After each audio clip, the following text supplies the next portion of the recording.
Hello, everyone, and welcome back to Crossroads of Cognizance, the place where we are creating community discussion around spiritual topics, around witchy topics, metaphysical topics, and giving our insight as professional energy healers, professional witches, as professional, literally professional spiritual people.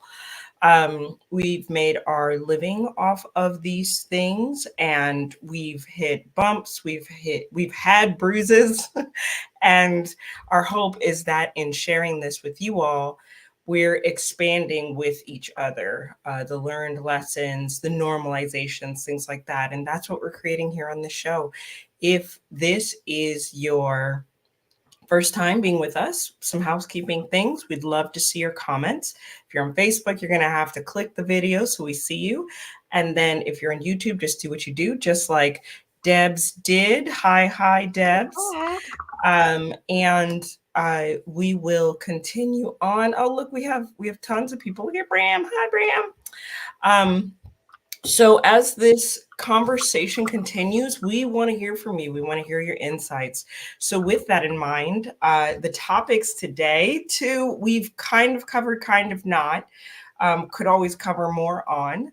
One is free will. We've had the free will versus destiny discussion, but we are taking some comments from, or not comments, but stories from Reddit where people are asking these questions and sharing their experiences.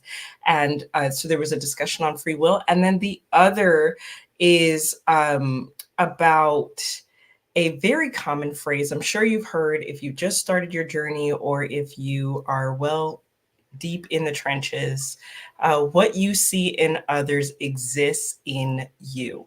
So, with that being the case, that's what we'll be discussing today. But before we actually get into the conversation piece, you probably need to know who we are if this is your first time watching.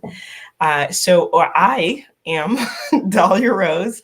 I am the founder of the Conduit School, and I work with many individuals, clients, students, to help further their connection to their purpose, to teach them about crystals, meditation, spiritual tools, and empowering them to believe in themselves, believe in their ability to overcome their circumstances, and to help them make those choices. I also perform readings and cleansings of people, of businesses, of spaces, and if you can get me on the topic of astrology, I will talk to you for at least 5 hours. And that's who I am. Noted. It sounds like an alcohol-fueled 5 hours on social media. No alcohol I'm needed. It is its Katrina own drug. Rasmussen on behalf of Crossroads of Cognizance, and my husband and I make and offer handmade magical products for spell work and purification, all sorts of things like that, healing. I also do cleansings for people, readings for people, and spell work for people. And this is fun. I just transitioned from email readings to video readings. And so now the readings that I offer, they're pre-recorded videos. They're not interactive, but it now comes to you in video form. So that's been a lot of fun. I've appreciated that very much. So that's what I do, and that's what I do 7 days a week. And I'm really excited to be here with these topics. So even the topics that we revisit, we've been doing this for so long that we revisit them from a higher perspective than where we were when we first talked about it, and we've learned more things. And I've written around 40 something books. I really don't know how many. I could go back and figure it out. I just haven't. And I look back on some of the books I wrote as an expert in that field. And I go back and look at them now and realize, well, that's not true for me anymore. And that is not what I believe anymore. And this is different and that's different. An example is I wrote a really popular book called Magical Ethics and Protection that was about the ethics of spell work, the ethics of, how to not be an asshole in ritual and things like that, how to be magically ethical when you're doing spell work. And I wrote that in 2013. And so I look at that now, and I have a class that I teach on magical ethics that's been updated through the years. They could be totally different people writing these two things. And I only bring that up to say that even if we have talked about something before, we may have a different take on it. And one thing I love about Dahlia is, and I kind of see we mirror this in ourselves. I do the same thing, that we're not afraid to be proven wrong. I mean, we're Oh no. excited to integrate new information into our practice and our belief systems, and to we'll be the first ones to say, man, I believe this before, and that has since proven to be utter bullshittery. So here's the update. So when we come back and revisit new topics, I'm excited because we're both going to have had new experiences that fuel that conversation. 100%, 100%. I even if the time period hasn't been that long, it's Yeah. about evolving and learning. And I feel like, I don't know if you feel this true, Katrina, that uh, the timelines, the speed of time is picked up, so the ability to learn faster is just there. And I Mm. like to approach topics with this sense of, I learned this from Jim Quick, who's about learning. He's very much big on quick learning and everything like that. To approach a topic from a place of not knowing, just even if you've experienced it every day of your life, come to it just with a curiosity over a sense of ownership of the information, and you will invariably learn and expand through it. So that, I love that about you too, and how you are willing to say like, hey, I've mastered a lot, and here's also what I learned last week. So And I don't know what I don't know yet. yeah. So another thing that I love where you mentioned about time speeding up is, as you age and you get closer to your own mortality, you start, at least I did, and I've noticed this in Eric as well, you start to have more of an urgency to learn certain things. And so Yeah. I think that that in itself draws in stronger participation in your own education, whereas before you run into things like, oh gosh, look what Wicca is, and look what raindrop healing is, and you find all of these different things and you get excited about it, but there's a part of your mind that says, I've got my whole life to experience this and learn about it. Yeah. Whereas as you get closer to um almost dead, you start to think about things like, I really wanted to learn this and I never did. So I need to really get on the ball here. So it's almost like your brain starts to open up more to learning the older that you get, because you're running out of time to learn those things in this life. Absolutely, couldn't have been better said. So with that in mind, as far as you know, our opening up, covering these topics again. Our first is coming to us, like I said, from Reddit, and the title was "I don't think we have free will." And when I saw that title, I was like, "Oh, juicy." Spoilers. Uh, so here is the individual's story and thought process. Once, 4 years ago, late at night, I was walking down the street when I saw a half open fruit shop. I could either reach through the fence to grab a banana or ignore it and keep walking. I stopped and imagined both scenarios. I realized that it didn't matter what I chose because I was forced to make one of those two decisions. Either I chose to take it or go home, and I could only experience one reality out of those two. Since then, I doubt whether we are really free of what we decide. If we are consciousness occupying a character and the character does not exist, who is the one who decides? The answer I get when I think about this question is that there's no one to decide, but we are always forced to choose. So are we really free? So Yes. This makes me think of what I do with my kids. So with Anthony in the beginning, it was a lot of do this, do that. And then I got to a place where I was like, okay, I don't want to fight this very stubborn Pisces. So I'm going to give him at least 5 options. That was usually where the comfort area. Like if I gave him 2, it was like, I don't really want to choose. But if I gave him more options, which were just variations on the first one, he was in a place of comfort and he could decide for himself. Um, of course, I'm exercising my will on him to say I'm only comfortable with these 5 options, but he had the freedom to decide. And what that created was is a teenager who has thoughts and opinions that are based on more than present moment emotions. Usually, we all have bad days, so he will put more thought into it. Like I was asking him the other day, he was talking about a girl that he likes. And I said, well, what do you like about her? And he was like, I like the way that she thinks. I pay attention to how she speaks and how she, carries herself with confidence. And I was not expecting that. But that comes from somebody who has had the freedom to make decisions rather than conforming to someone else's perspective, will, and judgment. And so when I look at this and I see somebody being like, oh, we're still forced to make a decision.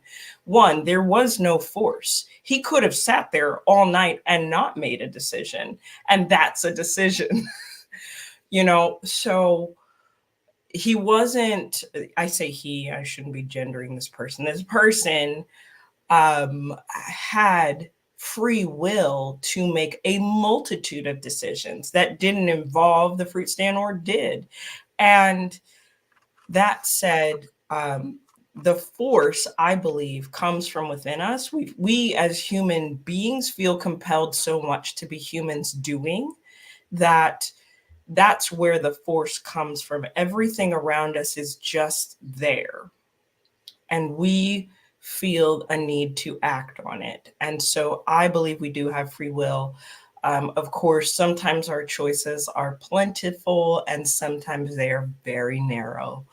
But and every time those choices will have consequences. Every single time, even though people don't like that word, whether it's a good consequence or a bad consequence, it is a consequence, it's a result. So I don't know if I'm making this a short Reddit exploration, but yes, we have free will. What are your thoughts? You're wrong is the answer. So I hope I can read my own writing because I just went into almost automatic writing. As soon as I read those Reddit things, I was just furiously writing notes about those specific, the 2 that you came up with, which are just brilliant. One thing, the first thing I wrote was, if you are basing a significant life view on whether or not you stole a banana on your way home, you have got problems way bigger than whether or not we have free will. I mean, come on. The other thing I would say is you made a choice. And here's what's interesting. And they never say if they stole the banana or not. Okay, they may or may not have. We don't know. And this could get into our mirroring conversation. But the question is, when they made that decision, whatever it was that they have to live with, did they make that choice out of free will, or did they make that choice because fate somehow ordained that they would make that choice? And so our presumption is that at every one of the bazillion crossroads we come to every day, where we make some choice, get out of bed, don't get out of bed, shave, don't shave, eat breakfast, don't eat breakfast. Every day we're at crossroads of all kinds, including those of cognizance. But why do we make those choices? And are we actually making choices because it was preordained we made those choices? We don't know. I would say that to me, life is a choose your own adventure book. And one of the things this person said is that you can only choose one experience. And my question is, did you really only choose one of those paths? Because in another dimension, in another life, in a parallel situation, maybe you chose that other path. Maybe you've made one choice or three or 10 at the same moment in 1,000 different places. We don't know if you only chose one. We know that in this choose your own adventure book, you made one choice and that led you to a specific chapter, which the next part is you know, you really are free to decide, but you're never free of or from that choice that you made. Right. You know, no matter what you decide, if you decide I'm going to stay in bed and call into work today, you made a choice and it's going to have an impact. You know, you might have met your soulmate at work that day, but you were feeling a little bit tired, a little bit lazy, so you decided to stay home. So guess what? You didn't meet your soulmate that day. You know, or maybe you were going to do something so brilliant that day at work that you would get a raise. Your boss would be impressed. But instead, your boss saw that you called in yet again. And that tipped the scale. So we always have consequences for our choices. And that's kind of the beauty of free will. We're free to decide, but we're never free from the consequences of what we decide. Another thing that was brought up is something to the effect, and I don't have the exact wording, but there was a conversation about the difference in consciousness and character, and which one is making the choice. Is it your consciousness or your character? If we are consciousness occupying a character and the character does not exist, who is the one who decides?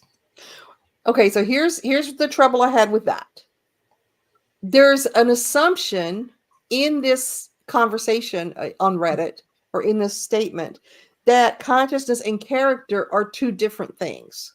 And I don't think that's ever the case. I think it's so interwoven that your character becomes your consciousness. And I don't care if this person's referring to a cartoon character, as in you're a caricature of yourself, or this person is talking about your integrity, your character, your sense of character. Either way, it becomes part of the composite that makes a decision. And so that they're both deciding together. There are so many factors coming into play anytime we make even the least significant decision that you just can't separate those two. And when they said something about, did you make that choice, you know, or I said, did you make that choice because fate ordained it? Is it part of your character? Is it part of your consciousness? You know, the discussions I'm talking about that we're making choices are little things.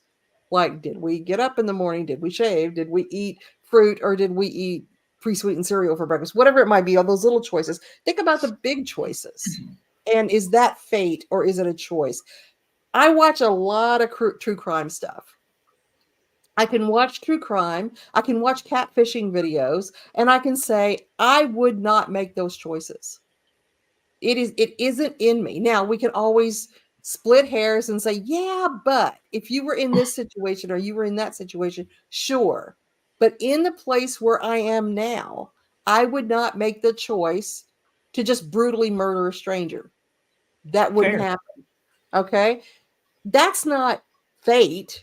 It's not even necessarily free will. I mean, I could make that choice, but I'm not going to. So I think there are some things that are just integral, that are born into us, that prevent us from making certain choices. So you have to also get with, okay, who holds the reins on that? Where does that sort of preordained control come from? And we see that with our clients all the time. We have people that are in horrible relationships, abusive relationships. They are not going to leave. And we have to work the healing around the fact that no matter what we say, they are not going to leave that relationship. And we would like to be able to give them the room to grow and to see, I can't stay here. This is too abusive, blah, blah, blah. We know in some part of our head that just ain't going to happen. So that's kind of my point on that. I keep thinking about what Penn Jillette said about the way that religion is considered to be something that creates our character and creates our consciousness. Penn Jillette is actually an atheist. Penn Jillette is a magician, for those of you who don't know, and also a podcaster. But somebody asked Penn Jillette, as an atheist who doesn't believe in a higher power, what's to keep you from raping and murdering, as much as you want to? And he said, I absolutely rape and murder as much as I want to, which is not at all, because I'm not an asshole. Right. And so, there is a sense of integrity that will sometimes keep us from making choices we could technically make. So my whole point in saying all that crap, and I've gone through, I think, most of my points, is that there are so many factors coming into play when we make big decisions or small decisions that it's going to be almost impossible to sort out the threads of where this free will comes from. And therefore, it's going to be hard to separate out how much of that free will is actually fate in disguise, pretending to be free will. And, I think it's kind of disempowering when that person says there is no one to decide and we're forced to choose. There is somebody to decide. There's only one person to decide, and that's you. And are we really free? Yeah, we are always free. And that's the beauty of it. But we are going to have all of these factors coming into play that are going to influence how we choose. And that's part of the fate part rather than the free will part.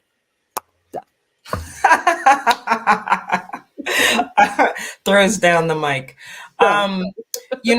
As you were talking, to what came to me, one of the things that I really felt was this exploration of free will versus decision making only feels important on the topic of where are my decisions coming from emotionally.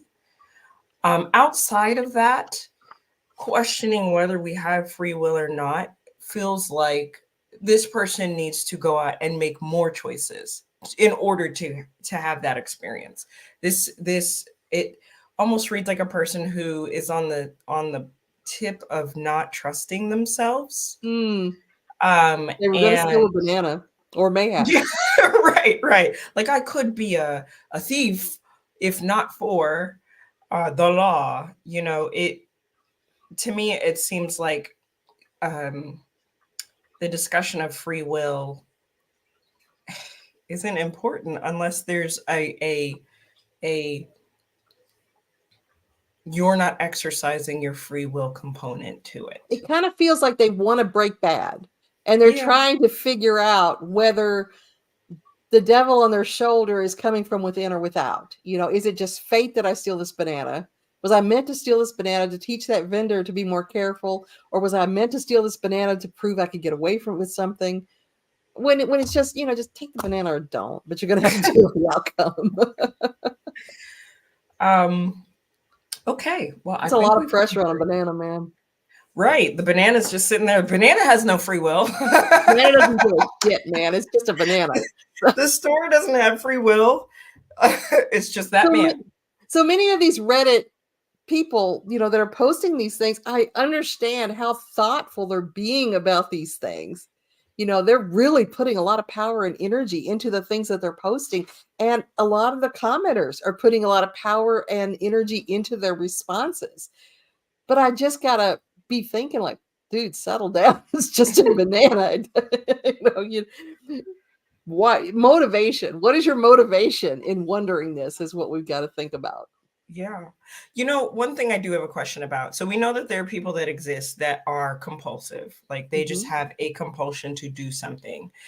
In thinking about this concept of free will, I think if you have the ability to ask if you have free will, like if you can say, I could make a choice right now. Do I have free will? You probably have it, right? Like, that's a great identifier. If you have the freedom to ask the question, you have free will.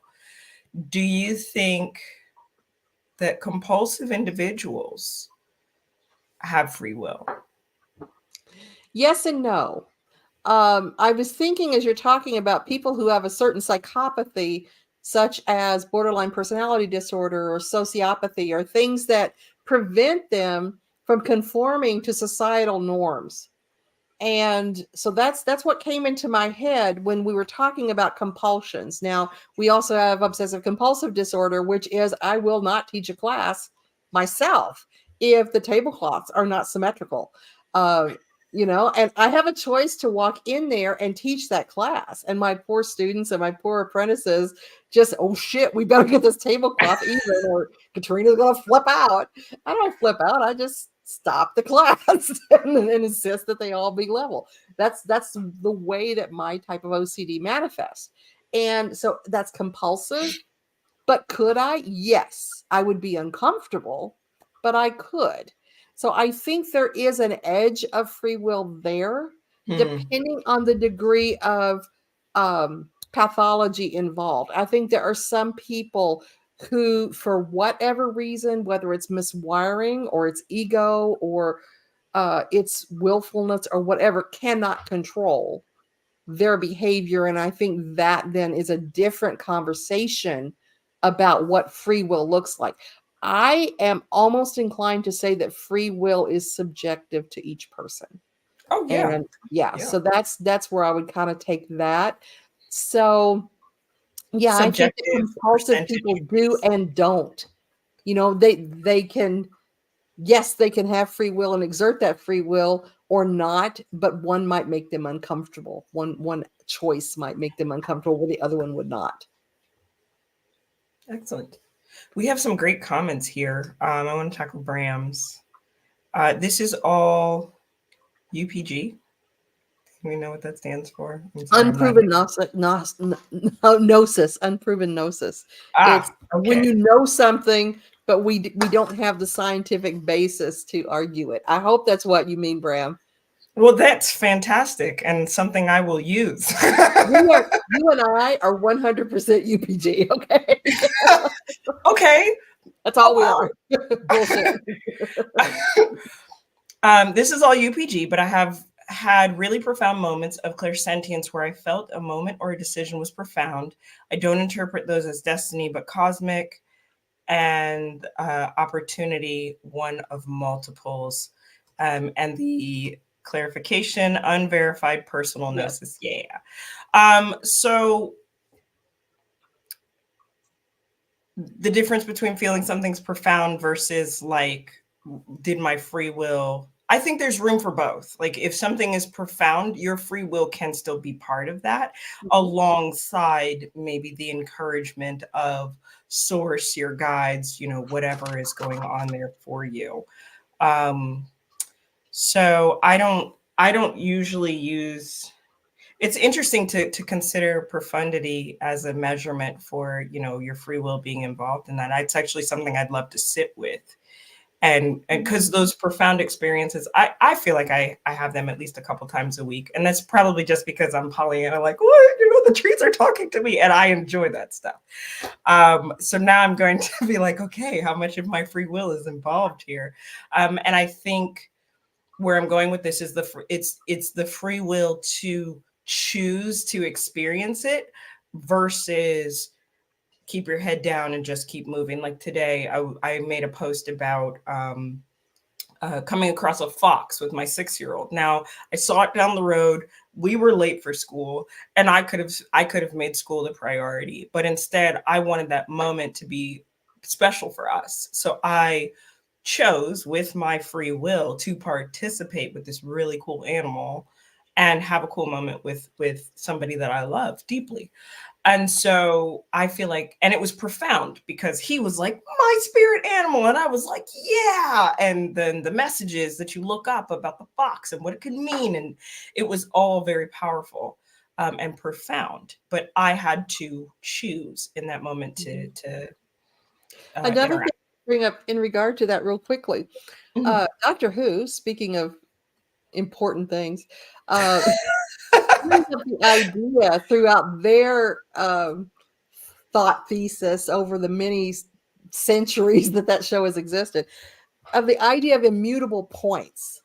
And this idea is that, yes, we have free will, but there are certain immutable points that will happen in our life that we have to check off our list.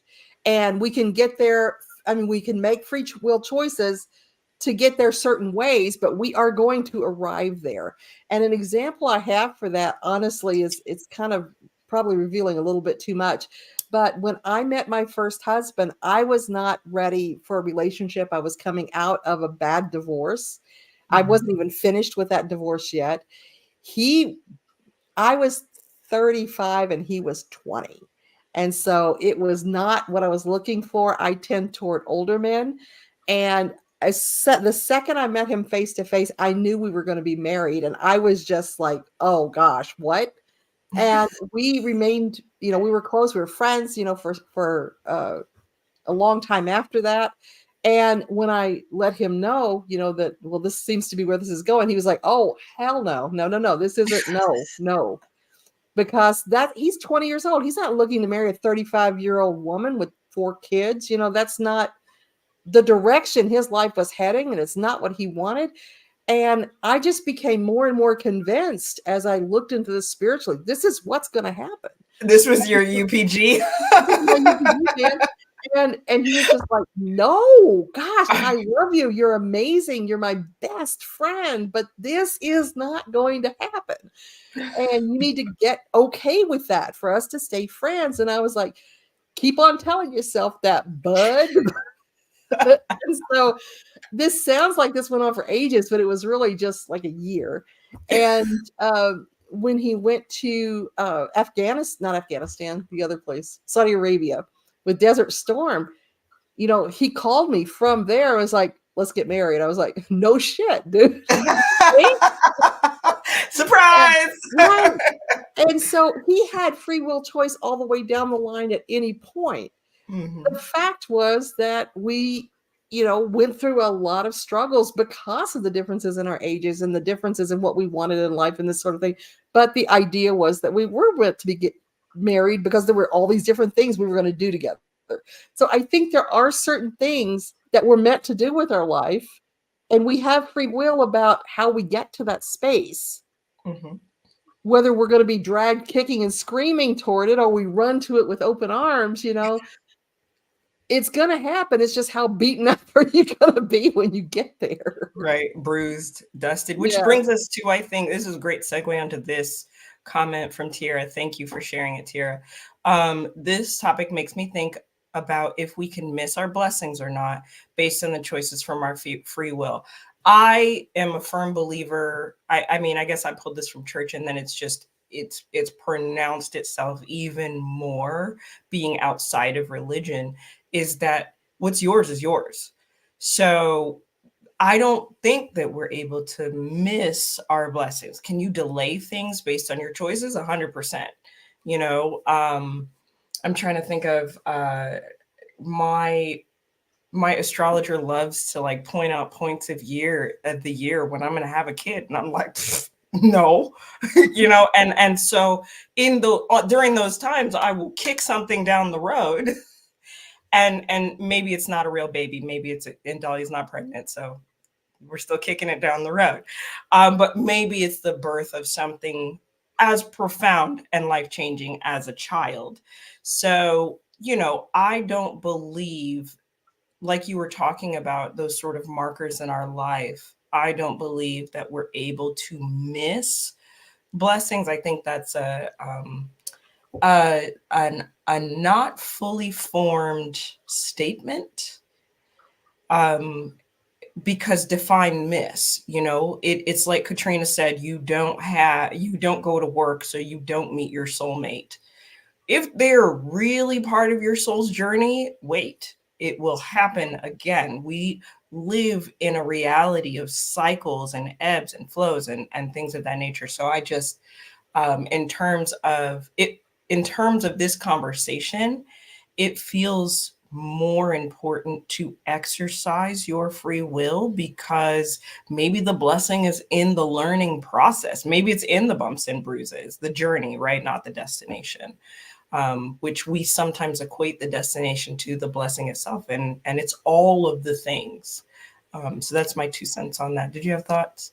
Yeah, I think that we miss some of our blessings, but I think that they may be replaced with different blessings. For instance, on the soulmate thing, I think in life we have many soulmates. Yes. And some of them we might not meet this time.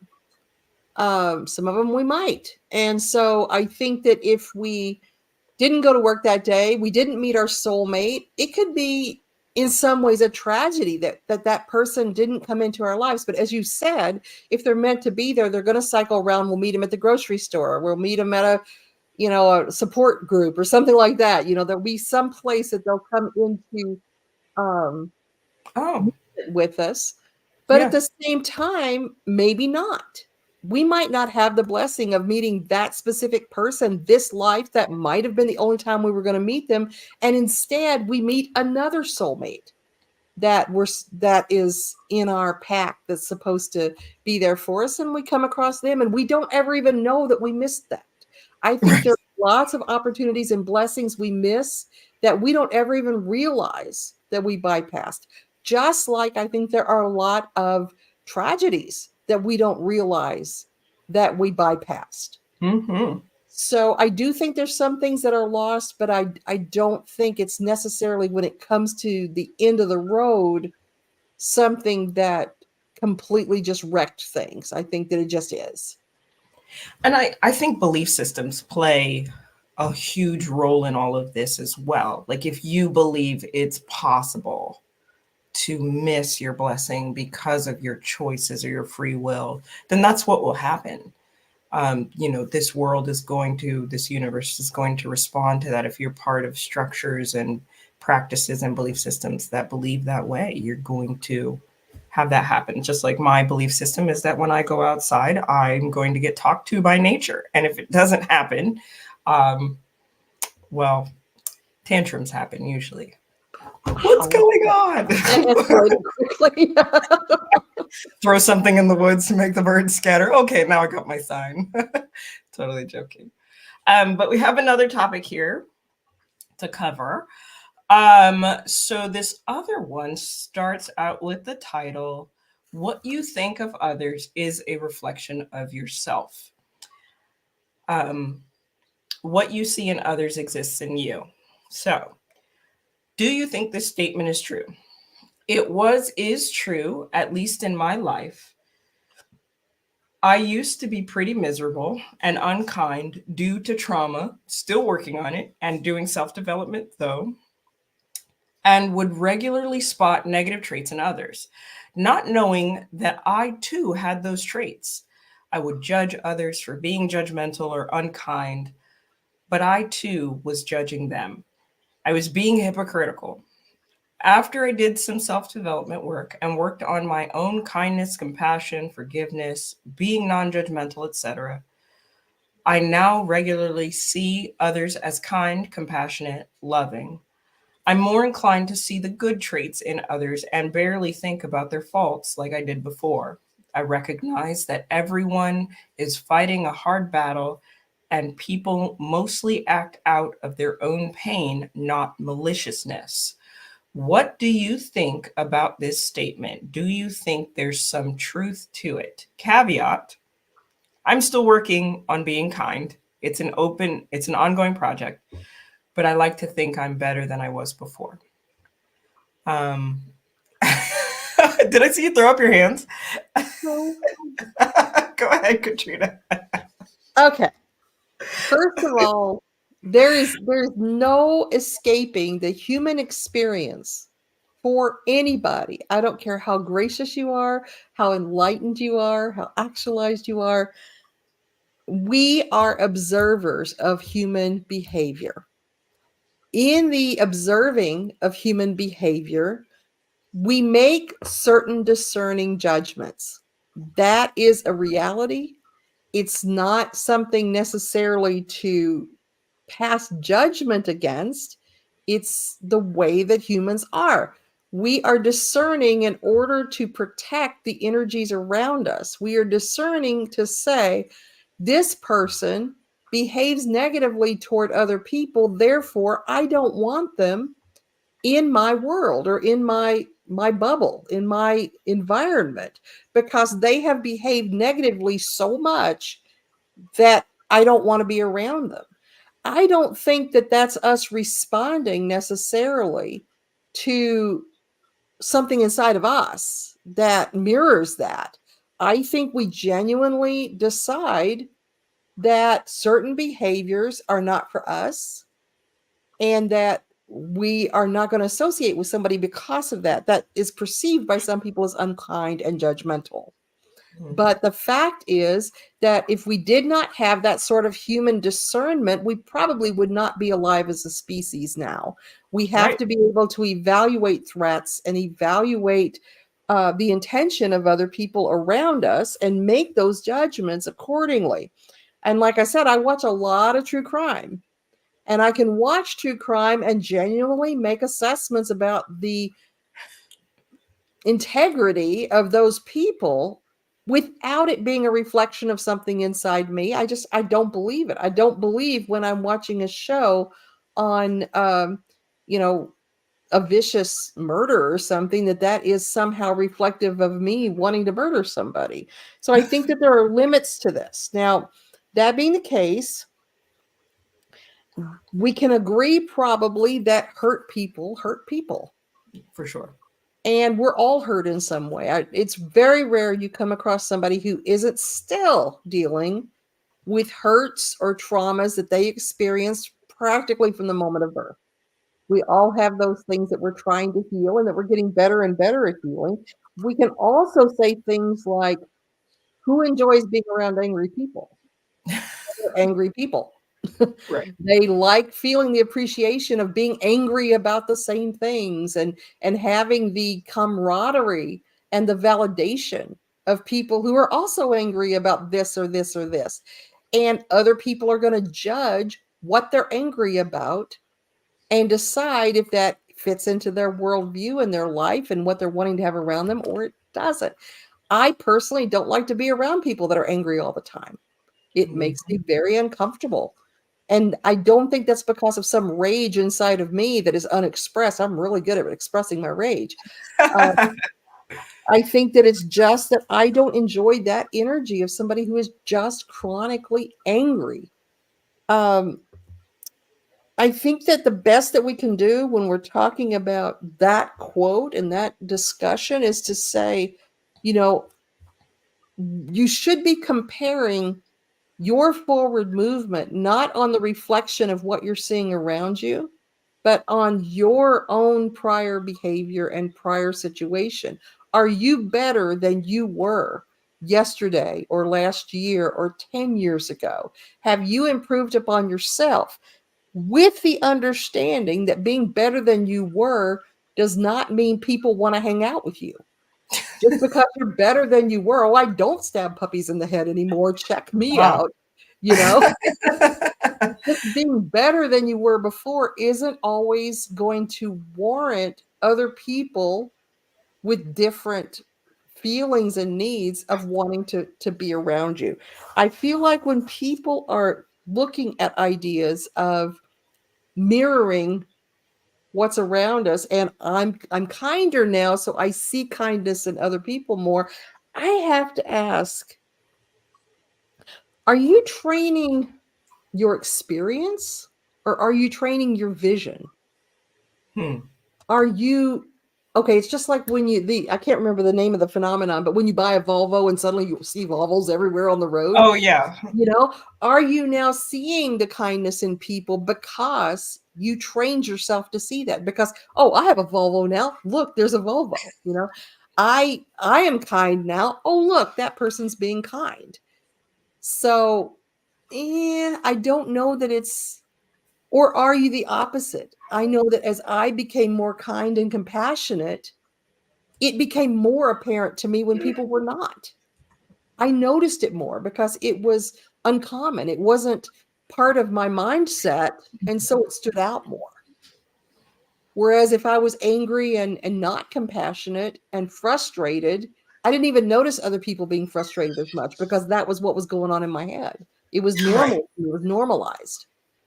So I really think we have to look at the experience this person is having and see Okay, is it just your vision that shifted, or is it the experience you're having as this new person? That's what Sure. And I feel like, so to your point, they did feel like they were getting better with time, right? I guess for me, I this statement has held true in places where I was specifically being judgmental in a negative way. So if I was like, why did this person do that? Or how could they make this decision? It usually did reflect something in me. Sometimes it was direct, sometimes it wasn't. I mean, I recall at the height of my workaholism and my just drive and desire to go and being a mom, I was just like whatever to stay at home moms. I was like, how could you want to stay home? Don't you want to get out? And really what was there was a cry within me to have the ability, the decision, to be able to stay home. And so exploring what I saw in another person and made judgments about being existing in me has felt true. Again, it's not a blanket statement. Like you said, I can observe something as wrong and be like, yeah, I'd never do that. No problems here. Been in the situation and said no, I'm okay. Um, and yet I find that question, or that statement, that consideration of mirroring, valuable when I am not at my best self, when I'm asking what's really going on here. And it's like, oh, the issue that I have with this other individual is an issue that I have with myself. um, so I guess I tackled it from that standpoint. I want to cover what Bram was talking about here. Um, People respond to how you treat them and what you project. I feel like that's only half true. um, because I've seen and experienced scenarios where somebody put forward kindness, and a person, the response, the reaction to that kindness was anger. Like, you shouldn't, from a place of likely, um, you want something from me, and that's why you're being kind to me, or um, I just don't like overly happy people. So I feel like sometimes yes, sometimes no, Bram. Um, and then I, like, in reading your statement, I was like, well, maybe they're picking up on some lack of integrity, like the kindness isn't real. And I really tried to go deep with it, but I still feel like sometimes yes and sometimes no. I think when you are on a self-development path, focusing on yourself is the only opportunity, rather than, oh, what I'm seeing in this person is consistently what's inside of me. That, I think, can lead down a road of self-judgment, and a road where, especially for people who tend to find fault within themselves, where you're like, wow, am I really capable of that? Like, I'm on the receiving end of this, I must be receiving it because I have it. Do I have it? It sounds crazy. I've seen it, I've definitely worked with it in client spaces, and having to convince a person and to ask a person, like, okay, you were in this scenario, did you do what they said you did? Well, no. Did you want to do what they said you did? Well, no. Okay, then it's probably safe to say that's not who you are. It's who they perceive you to be. And so, Well, and that gets to number 2 of Bram's idea that perception is a filter. They yeah, have a filter over, and people are going to always presume other people will respond the way that they would, and then they're surprised when they don't, and that can be good or bad. could be good or bad. Good or And bad. there's a different version of you. I had this conversation with somebody. I can't remember who it was. There's a different version of you in everyone's head. Everybody, literally. The only way to know who you are is for you to take that journey. If and there are hundreds of thousands of people out there walking around being somebody who they thought somebody else needed, who Yeah. who are, and I lived that life, even very recently. So, when your ego finds a comfort space, it becomes something. Your personality is what I mean by your ego. And so, um, I say that to say, if there's a different version of you out there in everyone else's head, this is a great time. You can self-reflect using mirroring. But I think the most useful thing is to ask, what is this trying to show me? Not, Mhm. oh, I have this trait inside of me. That's my 2 cents. I On think that idea of do I have it is always a valid question to ask, especially if we are having a strong feeling about someone else's behavior or perception of us. Or Elvis, no, not now. Where just asking the question is fine. But it's also fine to say, no, I don't. I don't have that. And to be confident about that. Uh, another aspect of what Bram was talking about is the idea that we teach people how to treat us based on the behaviors that we reinforce or shut down. Mhm. And that is, I think, in some ways irrelevant of mirroring. We will sometimes watch someone have a negative reaction toward us that we ask, okay, why is this coming to me? Do I have this? Is it triggering from something inside of me that I'm not acknowledging? You come back and you say, well, no, it's not, or even yes, it is. You're still going to have a response to that person that's either going to reinforce that behavior that you didn't want to see, or it's Mhm. going to start to shut it down. Either way, there's going to be a boundary that comes up, and is that boundary going to be crossed or is it going to be accepted is the next question. Right. I think that the piece in this post about choosing to be more compassionate, loving, and kind, and then choosing to see that in others, I think that's great.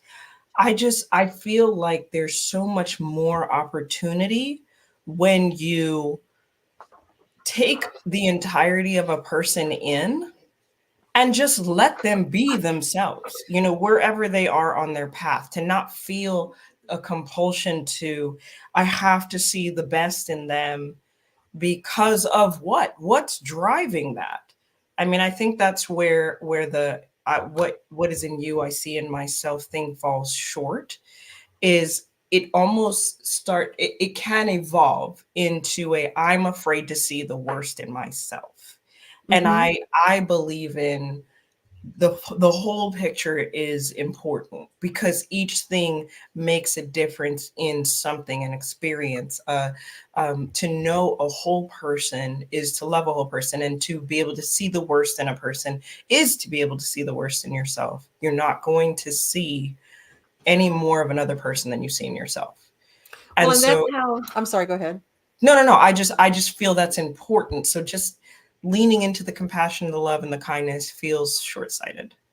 I think also it speaks to the idea of having authentic relationships and Hmm. showing up from an authentic position with everybody you're going to engage on any kind of interpersonal level. And I'm not talking about just being authentic with your dentist receptionist or whatever. I'm talking about the people that you're close with, showing up authentically rather than, I know this person has a certain expectation of me that isn't congruent with my basic nature. So I'm going to mask and show them Mhm. that behavior so that they feel good about being around me, is a recipe for disaster. It really creates severe complications in the ability to connect with somebody.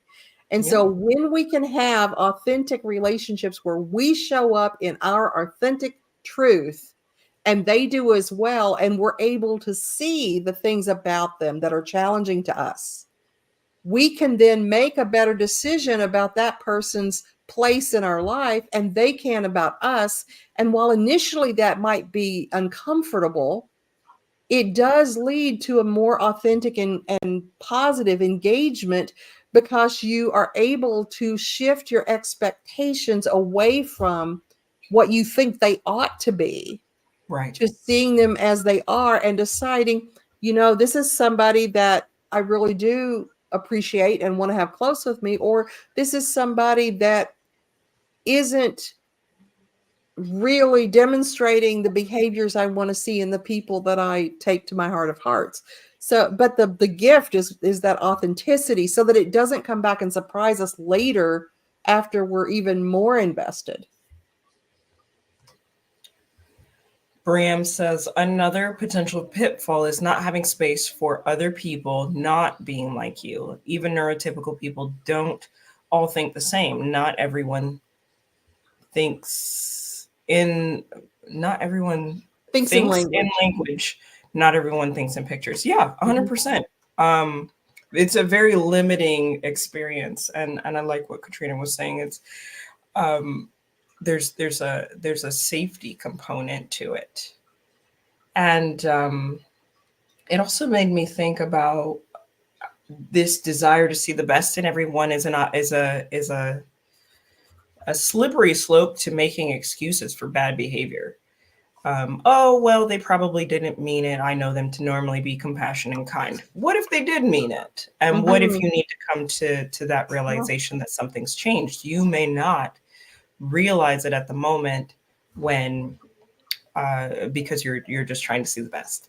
So Yeah. There's also, in fact, toxic authenticity. And that's those people that have what society, or even let's go with most people, would consider to be objectionable behaviors, but they qualify it by saying, oh, that's just how I am. You're just, if you're going to be in my life, you're just going to have to understand that I'm going to tell you the truth at all times, which means I'm going to be brutally shitty with you, yeah.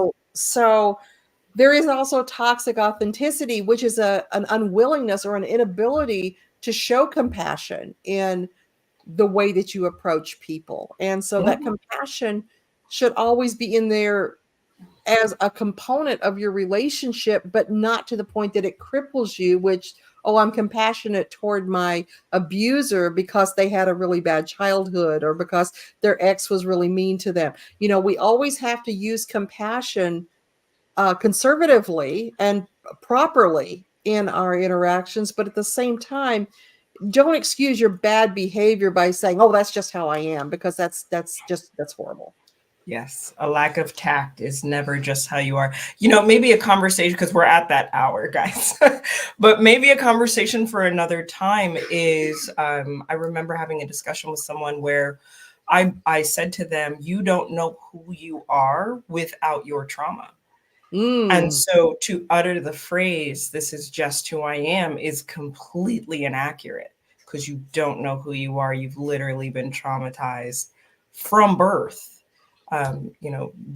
being born into an abusive household. Mhm. So maybe next topic, but for now, I think we've said everything that we can on this. Thank you so much, you guys, for your participation. Thank you, Bram, Tiara. Thank you, Elsbeth, and Debs, and uh, being holistic with Machani. Thank you for participating. We always have a great time with you guys. You always make these conversations worth having, worthwhile, and we love showing up for you. We just as a quick reminder, these are now every other week, so we'll see you not next week but the next Thursday after that, and we'll catch you next time on Crossroads of Cognizance. Bye everyone.